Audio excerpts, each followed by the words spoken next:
تقریروں میں بار بار یہ کہا ہے کہ پاکستان بننے کی بنیاد اسلام ہے. میں بھی اس بات کو دل سے تسلیم کرتا ہوں، لیکن آج کل پی پی پی کے کچھ حلقے یہ پروپیگنڈا کر رہے ہیں کہ پاکستان اسلام کے نام پر نہیں بلکہ مسلمانوں کی معاشی بدحالی کے نتیجے میں بنا. آپ اس پر کیا تبصرہ کریں گے؟ آپ پی پی پی کی بات کر رہے ہیں، یہ بات تو سہروردی نے کہی تھی، یہ بات کہی تھی نور الامین صاحب نے، یہ بات سردار شوکت حیات خان اور دولتانہ صاحب بھی کہتے ہیں کہ یہ اسلام کا مسئلہ نہیں تھا، یہ خالص سیاسی بات تھی. تو آپ صرف ایک کو کیوں پن پوائنٹ کر رہے ہیں؟ یہ تو ایک مکتبہ فکر ہے.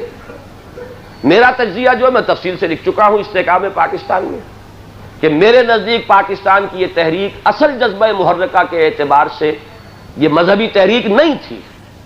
مذہبی تحریک ہوتی تو اس کی قیادت کے اندر مذہب سب سے زیادہ نمایاں ہونا چاہیے، بلکہ یہ ایک قومی تحریک تھی. البتہ جس قوم نے یہ تحریک چلائی اس کی قومیت کی بنیاد اسلام کے سوا کوئی ہے ہی نہیں.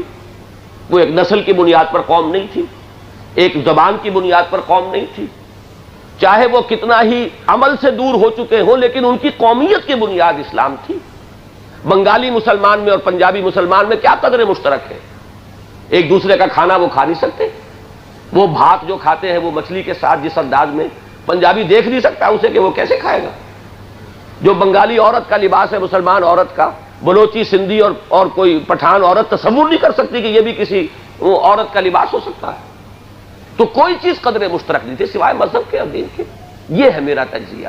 اور دوسرا تجزیہ یہ ہے کہ اس ملک کو، اس کی وحدت کو برقرار رکھنا سوائے مذہب کے ممکن نہیں.